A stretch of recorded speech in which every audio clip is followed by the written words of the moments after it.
I'm from Louisville, Kentucky, Ooh, and I work at UPS. dang. All right, let's hear it. Yeah, let's hear it. Well, I got that story, and I also got some stories from Waverly Hills, if you guys are familiar with that. I'm not. I'm not. Let's start with Louisville, Yeah, I definitely want to hear about and then Louisville. we'll take it to the next destination. Sure. So we were going into work that day, work on the twilight shift, so we started about 6 p.m. A lot of people I work with, they saw everything that happened. People, some of them were in wrecks and stuff. Everybody was just, in that vicinity freaking out, just Yeah. trying to get the hell out of the way. And I mean, there were some people that were in the building. So I work in the freight facility, and if you're able to like look at the map or whatever, it's the most adjacent on that runway to where the plane actually went off course and everything and crashed in all those buildings. But What do you it think was happened? pretty bad. We were trying to call people because I know there were some people get in there early, and they kind of were. It was a mixed confusion. People were trying to leave, and then they were trying to say shelter in place, and all the while there was smoke kind of coming in through the building and everything. So it was kind of chaos there. But luckily, everybody got out. There was nobody was hurt or anything. It was just chaos. But it's back to work as normal. Weren't they worried about some sort of chemicals and people shouldn't be in the area? Yeah, we had word that it hit like a refining station. Yeah, it hit like a oil refining station, and that was kind of one of the big things too that we're worried about is because I mean they say the air quality is good, but it's like okay, are we gonna trust the people who actually Right. are doing these tests and stuff? Right. Uh, and they have a manifest, the no talk, that's just the notification to the captain, and they could easily find out what's on it. I don't know if it's been made public, but it should be. It's not very hard. It's standard procedure. They would have just been able to see what was on board there, and I'm sure there was something. I mean, the MD-11, that's the second biggest plane in the fleet. So That was it my was. initial thing. Was like after I saw the 30-mile shelter in place that they put up there, I go, what the hell was on that plane? And I know that they had reduced that to about a mile or so after a couple of hours. But that my initial reaction when I heard that it had hit like a refining station and the 30-mile, I was like, dude, what the hell was that thing carrying? Right. Yeah, I mean, it was going to Honolulu, so I don't know if it was just stopping there or if it was kind of like a second jumping. It was going international, but anytime we're shipping something that far, it's going to be there's going to be it's going to be packed to the max with just all sorts of stuff, Yeah, lithium batteries, full of fuel. all that stuff. Yes, and the fuel there. My mother lives about a mile away from the airport, and Mm. there was oil and stuff all over her car in the morning. Wow. It was pretty bad. Yeah, I mean, and back to work the next day, everybody was just like, "Yeah, don't worry about it. Don't worry about what you're breathing in. Wow. We have these COVID-19 masks kind of left over if you want them." Sheesh. But What a horrible thing. Horrible thing. Well, I'm glad you're all yeah, right. I'm glad everyone, like your mom's okay. It was just such a horrible, horrible image. Huge explosion. Yeah, the videos are insane. yeah, for sure. So you want to talk about Waverly Hills? Yeah, on a lighter note, I've been wanting to call in and tell you guys some of these stories. I'm a bit of a skeptic. I love when I was younger going in there and, just the mysteriousness of it all. Uh, and I've probably spent the night in there and been there probably 10, 15 times. Oh wow.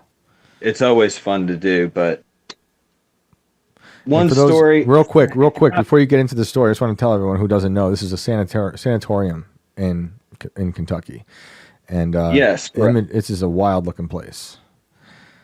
Yeah, Wow, okay. so it was a tuberculosis hospital back in the day, and it went through renovation. It became like a nursing home sort of deal.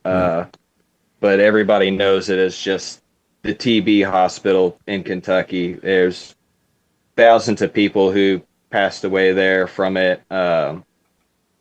Reportedly one of the most haunted places. It's been reported on like Ghost Hunters and all those other sort of outlets. But anyway, one of my they're mostly funny stories. I'm a skeptic. I haven't seen anything that jumps to me that's like, wow, that was a ghost or a spirit. So most of these are going to be kind of funny, but we're standing in one of the hallways, and if you're not familiar, looking down the hallway, you got one side that's kind of open. It's the solarium. It's where they would wheel the patients out to get fresh air. They thought that would help tuberculosis and healing people. And then the other side of the hallway is kind of just closed rooms. Reportedly, people that weren't doing so well, they kind of just were like, stick them back there. They're about to expire. And anyway, we're looking down this hallway, and there's a full moon out, but it's me and my two buddies, and we're all looking down the hallway, long hallway, and we see this shadow just kind of, it's obscuring the light in between the rooms. And we're all just looking at it, trying to orient ourselves. You seeing what I'm seeing? Yeah. And all of a sudden, my buddy, he screams and jumps up on me like a Scooby-Doo scene and just screaming at me. He swears something jumped up right beside him, that this shadow, it grew out of one of the rooms and started walking at him. All I know is he jumped up on top of me like a Scooby-Doo scene, and we just ran out of that hallway and met up with some other people. But it was I didn't see anything. And again, full moon, clouds maybe getting in the way. That was what the shadow was, playing tricks on us. Right. I don't know. He's on edge already, being there. Yeah, exactly. You're psychologically hyped up to see something, I think, sometimes, and it was just maybe that's what it was. It was just a kitten. Hey, I mean, I swear people got some stories there that, they're like, you got to be there to see it and to believe it. But one more quick story, and then I'll let you guys go get to some other callers. Sure. So up on the 5th floor, that's kind of the open area, and that's where the children would stay. So patients who had children who maybe had tuberculosis, or maybe they just had nowhere else to stay, that was kind of like the area they would be at.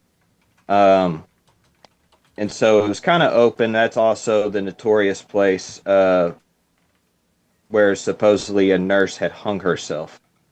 So we're up there. It's me and my mom, her friend, and a couple other people. And we're just taking pictures. We've got various gear, asking questions, trying to get recordings and stuff. And I hear my mom and her friend, they're just like, we got something. Look at this picture. And we come over and we look at this picture, and it's this fog, and it's mysterious. And then I look over at her friend. I'm like, you dummies, you all are smoking cigarettes up here. That's just your cigarette smoke going in front of the picture. Spooky. But that's great. I've never seen anything there definitive. What about the gargoyles? Did you look at those things? Oh yeah, I mean, they're creepy. Those are really freaky. I mean, really weird. Why would you put them there? They're like straight up demons. Yeah. That doesn't help. It's like supposed to be a place of healing back in the day. It was like, hey, we're going to help you get better. Look upon these gargoyles as you come in here. These perched gargoyles with like fanged mouths, and they're like men with I don't know what that is, like a cougar face and bat wings. Well, Well, I'm not sure if those are, authentic to it, because nowadays what they do is they've got it's during the Halloween season they make it into a haunted house, and the rest of the year it's kind of uh, they'll open it up to where you can spend the night and do like these overnight tours, or okay. just do like daytime historical tours. So I'm not sure if those are authentic to it, but yeah, they're pretty. That would be pretty hilarious creepy. if they're like, okay, make sure the kids on the 5th level can see the gargoyle. It is wild, but yeah, it's become like a tourist thing. That's wild. Yeah. Cool, man. I appreciate the stories. Thank you. Yeah, thanks for taking my call. You Of guys have a course. good one. You Thanks too. for Stay calling safe in. down there, man.